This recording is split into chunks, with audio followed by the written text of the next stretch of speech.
What is good, guys? We're back at it again on a Sunday, like how I do every other Sunday, every week. I figured, you know what? Let me cook up. Let's talk about UFC Paris. Full card early, super early predictions. Welcome. Of course, as you guys know, can't talk about next week without talking about last week. We're going to talk about it and we're going to run it down real quick and then we'll get into the breakdown. Saint-Denis gets the submission over Diar. Man, is Diar a fraud? Diar the fraud. I don't know, I feel like I gotta sneeze a little bit, but the fraud. I thought they were gonna rob you, not you. I thought they were gonna rob you because he won the first 2 rounds, and then Long Zhao spamming elbows, thinking that he won the fight. I was glad that Long Zhao lost because you know how it is. I'm glad that they didn't give us a robbery and they gave it to Long Zhao. Excuse me, guys. My bad. I'm glad they didn't give us a robbery, give it to Long Zhao. Yiza versus Wilson, beautiful win for Yiza. I got Piera wrong. This guy has a chin made out of... I thought Johnny Walker had a baby chin. Man, what's going on with Brazil? This is the first Brazilian male to win a main event. Whatever, man. Johnny Walker got a dub, but in what? In trade of what? Of Michel Pereira career over?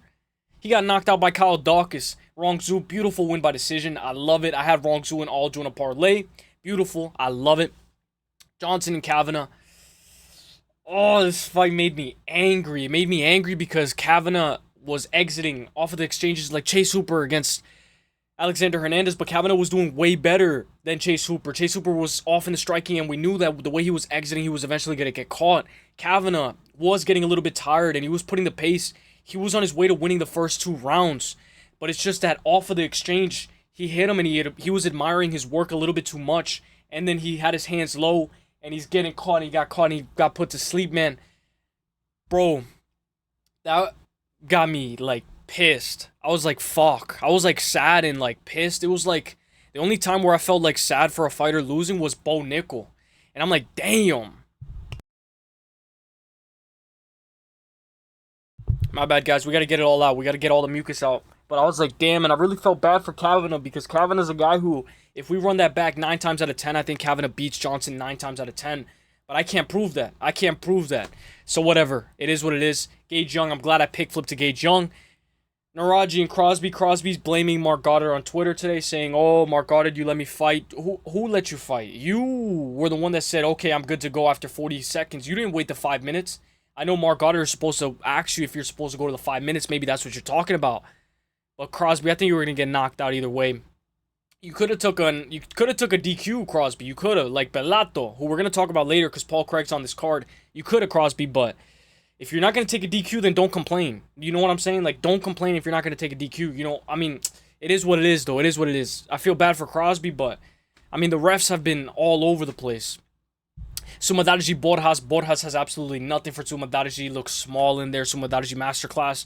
Pavlovich 30-27 over Waldo Cortez Acosta, man. And then Sterling, my lock. I'm glad I only had 1 lock. I'm glad because, man, to create a parlay like this, bro, oh my gosh, this card was absolutely disgusting. And then Zhang gets fraud checked and he's done. It's like, oh my gosh. But it is what it is. Let's talk about the bets. Guys, I had a 6-leg parlay, Gage Young, Naraji, over 2.5, Sumadaji Borjas, which was the bonus, and the over 1.5, 2 bonuses. Aljamain Sterling and Zhang Mingyang lost $5 right there. I hope you guys didn't lose too much as well, or made some if you did. I had a 10-leg parlay, guys. Saltybayev, Sungyoung Yu, Yiza, Rongzhu, Charles Johnson, Tajik Naraji, Sumadaji, Sergey Pavlovich, and Aljamain Sterling. Guys, what I do is every Saturday I make 2 10-leg parlays, and I do it exactly like opposite. So let's say, you know how I was on Waldo Cortez and Kevin Borjas.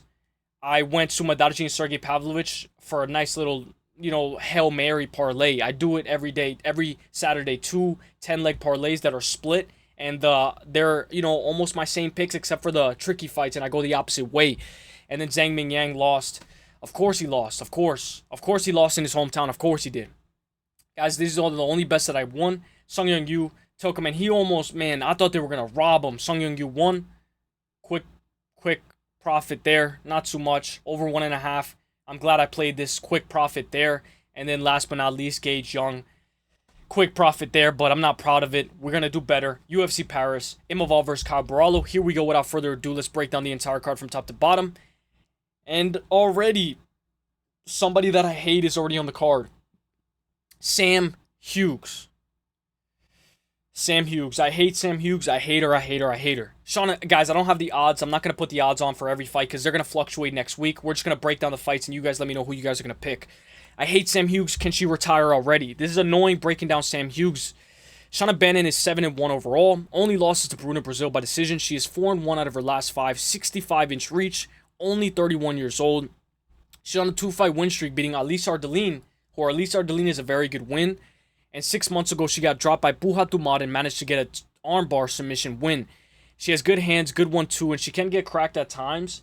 But guys, I like Bannon. I know a lot of people don't like Bannon. They hate her, or I don't know. She has she has a tough crowd. But I really like Bannon, and I would like Bannon to win this fight right here. She's decent on the ground. She got her first win by sub, so she's been practicing her jiu-jitsu. She's a decision machine at times, but if she gets dropped, she remains composed and she's still in the fight. Matched up against Sam Hughes. Sam Hughes is so annoying because, I'm going to be honest, I keep on betting against her. I keep on picking against Sam Hughes. And I got to learn. Sam, I would like to consider her a veteran, but she's still so young as well. At only 33 years old, she's on her way to becoming a veteran. She is 5-5 in the UFC. Only 33 years old. 3-2 out of her last 5, losing to Piera Rodriguez and Yasmin Uruguay. Which styles make fights, guys. We know Yasmin lost to Ketlin Souza. And most recently, guys, she's now on a 2-fight win streak, beating Victoria Dudakova, and she looked amazing against Stephanie Luciano. I know that fight was close. It was close, but hey, she still won that fight. She still won it. I picked Stephanie Luciano. Shout out to the people who picked Sam Hughes. She's looking to put the pressure and grapple. She has 10 takedowns in the UFC. She always is looking to apply pressure, grind her way to a decision victory. Bannon can have some success in the striking department, but I can see Sam Hughes controlling Bannon over and over and winning 2 rounds out of the 3. Bannon is tough as nails. The pick is going to be Sam Hughes by 29-28 decision. The over 2.5 is probably a nice play here, but you never know. Give me Sam Hughes for the dub. Let's go Sam for the dub. Let's go my girl, Sam Hughes. I can't believe I'm picking her. I hate Sam Hughes. She's like the Darren Elkins of women's MMA. Brad Tavares versus Roberto Bryczek. Brad Tavares has fought the who's who at middleweight. Tavares seems to always find himself in a fight. He never quits on himself and is durable as nails. Considering how much time he has spent in the UFC, the durability in Tavares has always been there. Tavares has only been finished 5 times, all by KO. Tavares is only 37 years old, 2-3 out of his last 5, with losses to Bruno Silva and Gregory Rodriguez, and most recently, Jung Young Park beat him by split. Tavares can go a full 15. Good low kicks, good cardio, good 1-2, decent boxing. He's coming off of a great decision win over GM3. We just saw GM3 get knocked out by Michael. Tavares is very good. He's 16-10 in the UFC. He has a lot of miles on the body, matched up against Robert. Robert is a boxer, always marches forward, decent feints, decent jab. He can be open to a takedown. He made his UFC debut against Ihor Potierra. He had low volume, low output in his last time out. The pick is going to be Brad Tavares. Tavares by KO on points. I like Brad. I think he should be able to win this fight, guys. Give me Brad Tavares by 29-28 unanimous decision. Let's go, my guy Brad, for the dub. Let's go. But, guys, Brad Tavares, how many more wins is Brad Tavares going to get? How many is he going to get? Because Father Time is ticking. Sam Peterson versus Trey Waters. 6'3". Sam Patterson is someone who I'm very well aware of now. I wasn't very well aware of him, a couple of, 6 months ago. Or like his last time out when he fought Danny Borralho. I wasn't really aware of him, but now I am. Sam Patterson is huge for the division. He can get cracked and he can get tagged at times, but his bread and butter is when the fight hits the mat. Great submission specialist, always hunting for a sub. He got KO'd by Yanel Ashmush. He's on a 3-fight win streak since then, beating Johan by rear naked choke, Kiefer Crosby by arm triangle, and Danny Barlow, he KO'd him. And I don't know how he KO'd Danny Barlow. Bro, that was crazy. I had Danny Barlow as lock of the week. And man, it shows you how long, the lock of the week has come. I feel like I say this every week, but bro, I had Danny Barlow as lock of the week over Sam Patterson. And guys, now we're on like a 5-fight lock of the week streak. I think, Peter Yan, Kevin Vallejos. I can't remember. I think MVP. Yeah, I think we're on. I got to do the math. I got to do 4 or 5 lock of the week streak. But man, it's been crazy. Okay, excuse me. Matched up against Billy Ray Goff's father, Trey Waters. Trey Waters is also long for the division. only has one loss professionally to Gabriel Bonfim by Von Flue choke. Trey Waters is 30 years old, 6'5", on a 3-fight win streak, beating Jalen Fuller by KO, Josh Quillen by decision, and beat Billy Ray Goff most recently a year and 3 months ago. The fact that Waters is taller than Peterson is crazy, or Patterson. Both of these guys are welterweights. Waters has a good jab, hands low, good footwork, great movement as well. He had a war with Billy Ray, although Billy Ray is bad. Billy Ray is ass. Ramiz Brahimaj owns Billy Ray Goff. Sam Patterson, he leaves his head up in the air, gets tagged, but if he can take this fight to the mat, he should be able to wrap up Trey Waters. Trey might have a hard weight cut. I don't really think so. I think Trey is very good at cutting weight, although it has been a long time since he's cut weight. The pick is going to be Sam Patterson by submission on points. Let's go Sam Patterson for the dub. Let's go, my boy. Let's go. And I still can't believe he knocked out Danny Borralho. But now another guy that is always hard to break down, a guy that's like tricky, a guy that you can flip a quarter on.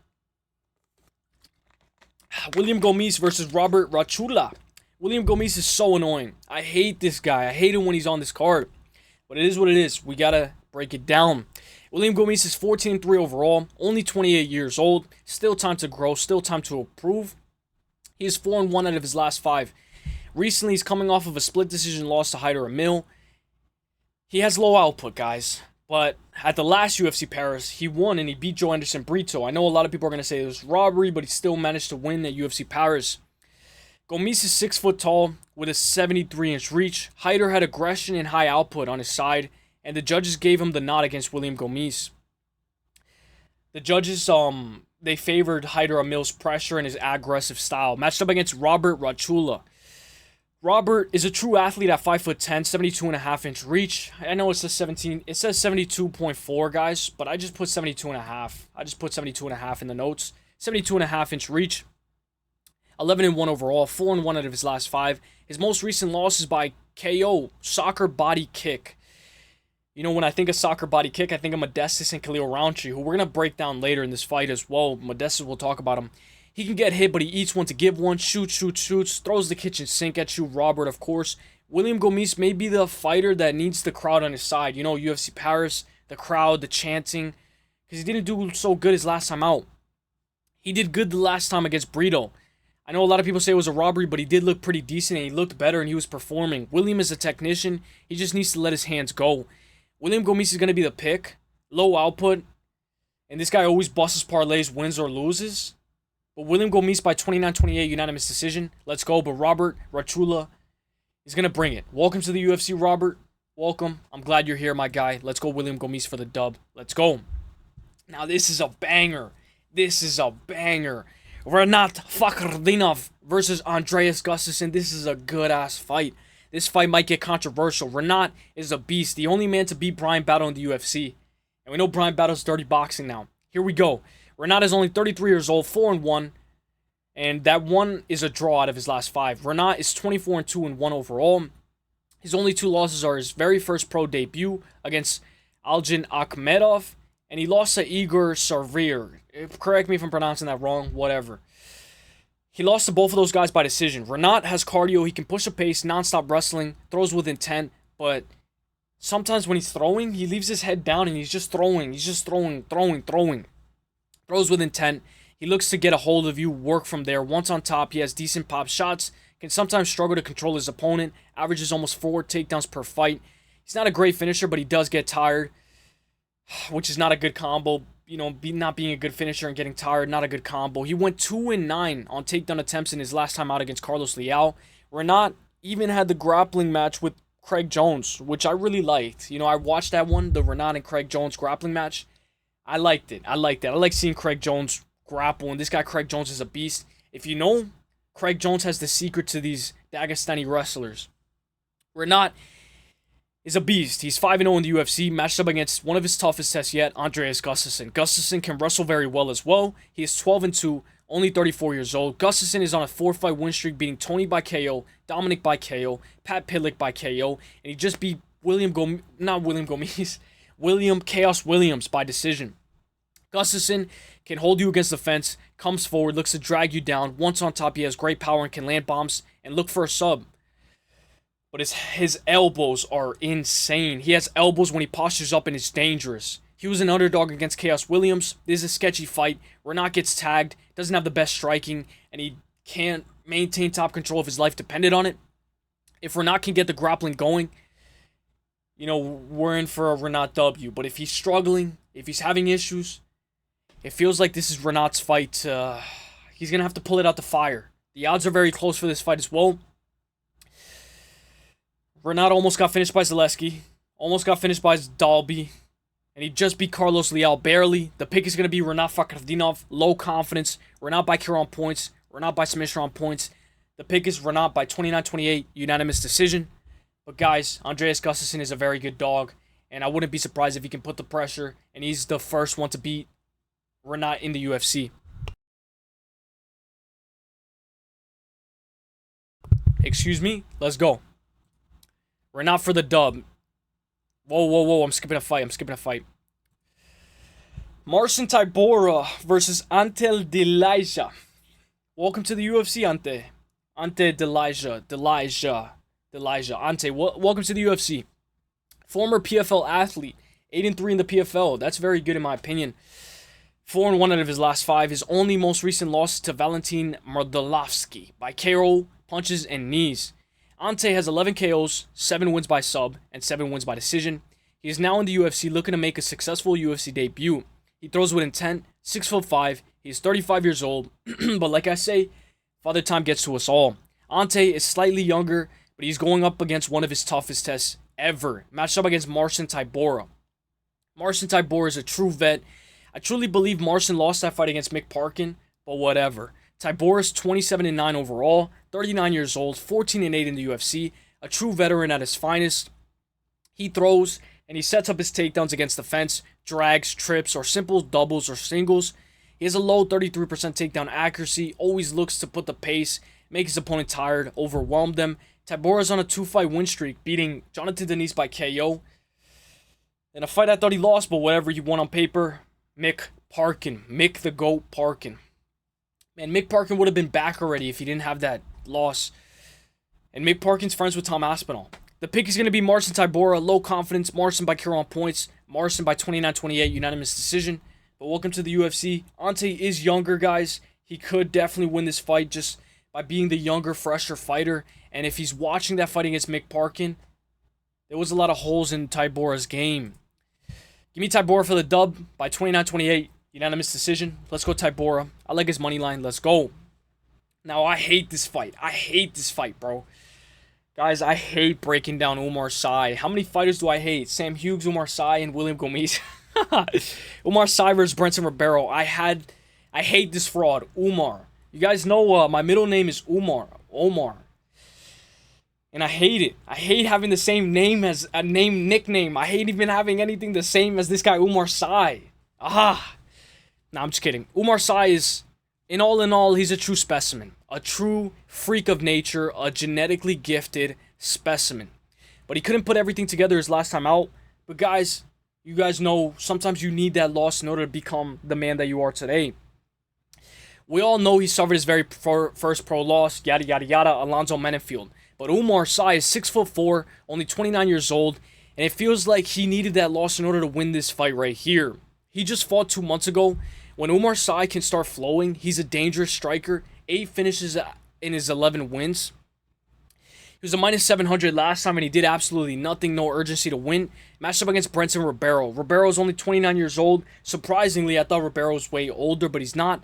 He is 17-8 overall. 2-3 out of his last 5. He's a huge athlete for this division as well. Brendson plots forward, looks to find openings in the chaos. He's dangerous, has beautiful subs as well. Ribeiro is the guy who beat Diaz. He's the guy who, the reason why I, picked against Diaz is because of Brendson Ribeiro. Ribeiro has been finished 6 times and KO'd 4 times. So out of the 6 times that he's been finished, he's been KO'd 4 times. He got KO'd by Azam Mirzakhanov. I hate Oumar Sy, but Oumar Sy is going to be the pick. Oumar Sy by KO or submission, or even Oumar Sy by a lackluster decision. 1-800-GAMBLER type of fight. You don't have to bet this fight. Maybe take this fight, I don't know, an over 1.5. I don't know. I don't want to bet this fight. I don't want to touch this fight. The cheese touch. Let's go Oumar Sy for the dub. But guys, Oumar Sy is a better athlete than he is a fighter. You know how some people, we have a couple of friends where, they'll fight in the back of the alley for free. You can think of one of those friends that you have that if I need help, I'm in a fight. He'll come back, he'll come there and he'll show up and he'll just fight. And then we have these genetically gifted athletes who have to put everything together and learn how to, have that killer instinct. Give me Oumar Sy for the dub. Let's go Oumar Sy for the dub. Let's go. Main card time, baby. Let's go. Patricio Pitbull versus Losene Keita. Correct me if I'm pronouncing it wrong, guys. If you correct me, I'll definitely correct my pronunciation the next time I break down these fights. Both of these guys are very new to the UFC. Pitbull has already had 2 fights in the UFC. Losene Keita is making his UFC debut here. Welcome to the UFC, Keita. Pitbull, former Bellator lightweight and featherweight champion, and he attempted the bantamweight as well. Pitbull is 24-6 in Bellator, 1-1 in the UFC. Pitbull is a great grappler, has a path here to victory in the wrestling department. He's coming off of a great win over Dan Ige, where he managed to take down Dan Ige 5 times, matched up against Keita. Keita is his only loss professionally, is by foot injury. A highly touted prospect, 27 years old, from Belgium. The prospects have been losing, but I'm high on Keita. Guys, when I saw this fight, I was like, oh, I cannot wait for this scrap. The pick is going to be Keita. Keita, to keep this fight in the middle, avoid the takedowns, even if he's taken down, work his way back up. This is a super difficult debut, especially in the featherweight division. It's so stacked. Pitbull lost his debut, and he's now fighting a debutant. How the tables have turned. Pitbull is 38 years old, and he will be shooting. Keita by KO on points. Keita doesn't have any wins by sub. Keita by KO on points. Keita by 29-28 decision. I like Keita for the dub. I like him. And guys, he doesn't have any wins by sub. That could be a red flag, because if Pitbull has his back and he's threatening some subs, we don't know if he's gonna fold under the bright lights. I don't think he will. I think this guy's the real deal. Give me Keita for the dub. Let's go Keita for the dub. And man, if you can put out Pitbull's lights out, bro, you're doing us all a favor. Here we go. Fakhretdinov versus Kyle Fernandez. This is one of my favorite fights on the card. Fakhretdinov has knees made out of jelly. Or rubber. Or not silicone, jelly. I think jelly's a good one. Or, what's that thing? That thing when you're pregnant and they put it on your belly? I don't know, jelly. The way he was able to escape and stay composed and handle the sub attempts from Mike Davis was amazing. Fakhretdinov lives up to his nickname, the Smile Killer. I can't wait. I can't believe Fakhretdinov lost to Terrence McKinney. But guys, we need that loss. Sometimes you need to lose to those guys in order to become the man that you are today. Since then, Fakhretdinov went on a 5-fight win streak. Zaim is a true technician, a true elite striker, looking to lay and throw down with the fisticuffs.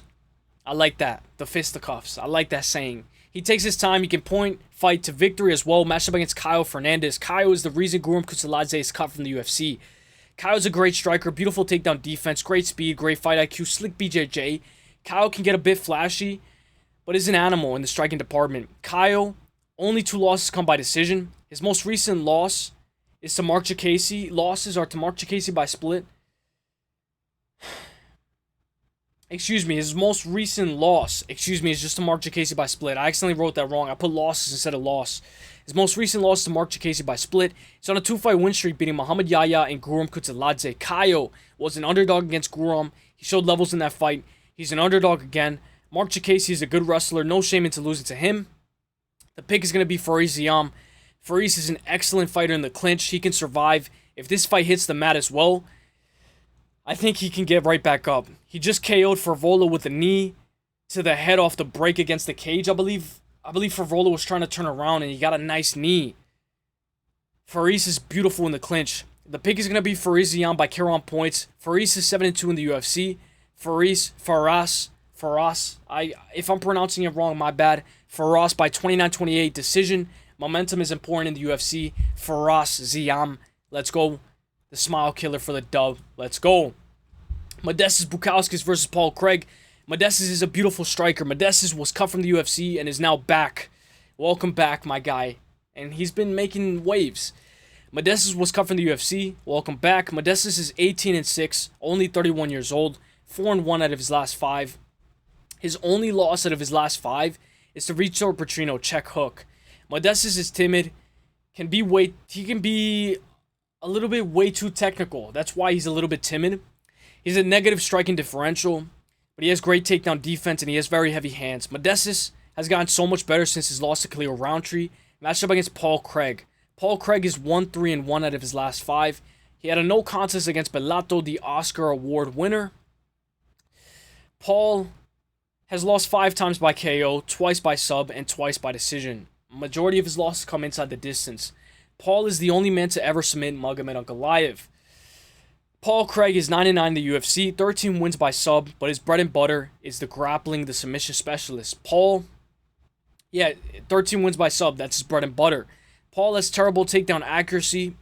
Paul Craig can make this one a nail biter if this touches the mat. Modestas, you better not drop this guy and follow him to his guard, bro. You better not. Paul is on a 3-fight losing skid, losing to Bo Nickel, Kyle Borralho, and Brendan Allen. We know Kyle Borralho is on the main event. Modestas is the pick. I like Modestas by KO on points. Modestas by KO. I like him by KO, guys. Give me Modestas by KO. Let's go by round 1 or 2 KO Modestas. Let's go. Let's see if Modestas can find that KO. Let's go.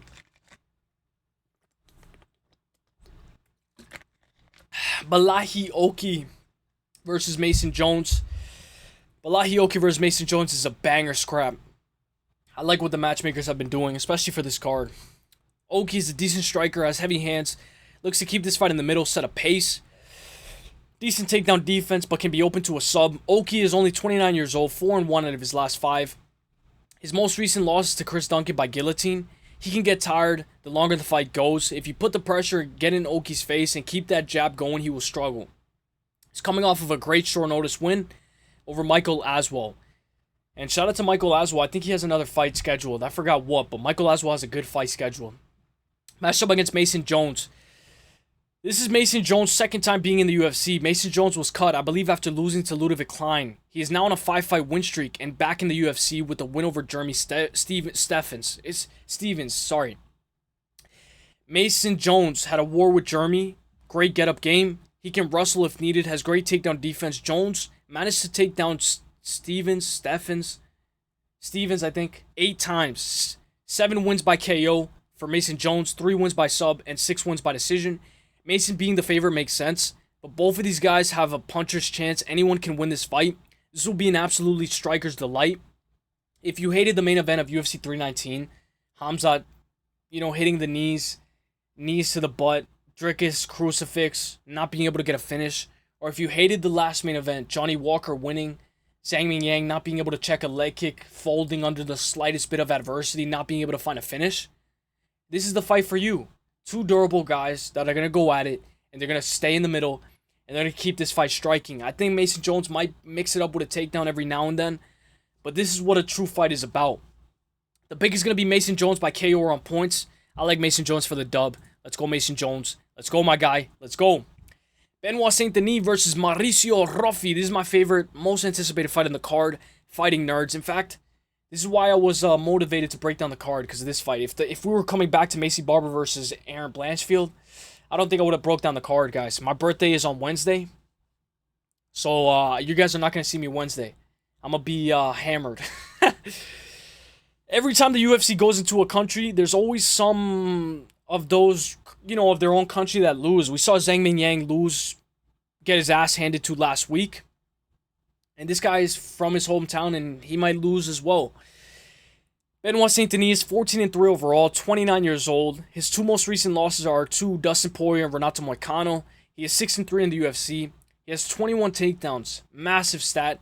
He's only seen the 3rd round once. He's a grappler, a relentless grappler at heart. I didn't like the way he looked against Kyle Prepelic, but he still managed to get the job done and submit him. BSD is all gas, all forward pressure. It's like a cinder block on top of a gas pedal. Just going. He always looks to go to war and create chaos. Matched up against Mauricio Roffi. Roffi is a dangerous striker. He's only went the distance once in his entire career, and that was against James Lientop. He is 3-0 in the UFC. Heavy hands, heavy kicks, 12 wins with 11 finishes. Beautiful 1-2. You know, beautiful head movement as well. And he's flashy. He can download data like a supercomputer. The way Ruffy downloads data, the way he can make reads off of feints is very unique. He can go full 15 as well. We saw him go full 15 against Lion Top. His takedown defense will be tested. He's coming off of a beautiful spinning back heel kick over Bobby King Green. The pick is going to be Ruffy. I like Ruffy by KO on points. BSD has a path wrestling, but he does get hit way too much. Ruffy by KO. I like Ruffy by KO on points just in case we're too heavily invested by Ruffy by KO. And BSD manages to take him down and lose by decision. Give me Ruffy by KO on points. I like Ruffy by KO. Let's go. Let's go. Here we go. Here we go. Kyle Borralho versus Nasruddin Imavov. Kyle Borralho. Guys, this is going to be a banger fight, guys. I thought Imavov was going to be a minus 200. Guys, the odds are close as fuck. Here we go. This fight and the RDR fight. This fight, Imavov versus Kyle Borralho, and the RDR versus Fluffy fight are both #1 contender matchups. Dana White said that whoever wins this fight or the RDR Fluffy fight in better fashion is going to get the title shot. This should be a great main event, and both men should push it to the limit. Oh, this is going to be crazy. Oh, middleweight is a shark tank. Middleweight is slowly becoming my favorite division. Nasruddin Imavov is 16-4. I remember the day he lost to Phil Hawes. Man, he's gotten so much better since then. His only 2 losses in the UFC are to Strickland at catchweight and Phil Hawes. Imavov is 29 years old, 6'3", a true technician at heart. Beautiful footwork, great counter striker. I like his style, can wrestle as well, and he has cardio to go full 25. He went the full 25 minutes twice against Delija and Sean Strickland. He has been scheduled to go full 5 rounds 4 times. Imavov has a hole in the grappling department. Brendan Allen was having success and took him down, and he controlled him for an entire round. He took the round off of Imavov. Imavov won the second and third. But that's something that we got to look a little bit more closer into, guys. He was trying to grapple against Izzy, couldn't manage to grapple, and he managed to get the KO. Matched up against BJJ specialist Kyle Borralho. Borralho is part of the Fighting Nerds. He has belts in both Judo and Jiu-Jitsu. Kyle is 17-1. I don't know why I thought he had one more loss, but he didn't. He only has 1 loss. He even had a grappling bout with Jalton Almeida and Brendan Allen. He had a grappling bout with Brendan Allen at Karate Combat 53. Kyle was 73 in the UFC, but we've seen him end up on bottom and on his back and face adversity. I believe it was against Godzi. It was a pretty close fight. He's always had very close fights, you know. When we look at it, I believe he's 7-0 in the UFC. Let me double check. But guys, there's been some instances where he loses a round because of questionable decision making. But he's a very good grappler and he has a path to victory in the grappling department. The odds are closer to this fight. The odds are so close to this fight, they're closer than I imagined. I can see the scrambles and Kyle struggling to take down Imavov. Kyle doesn't fight well backing up. Imavov should be the faster, better fighter on the foot, on the front foot as well.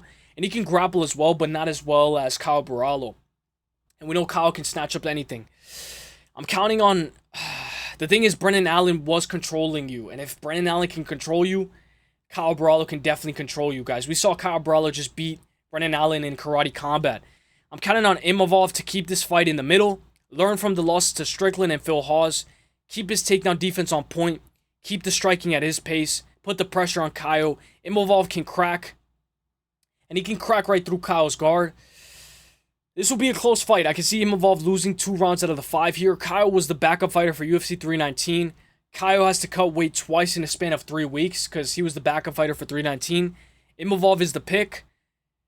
Nasruddin Imavov to win this fight by KO on points. Imavov by 48-47, 49-46, and 48-47 unanimous decision.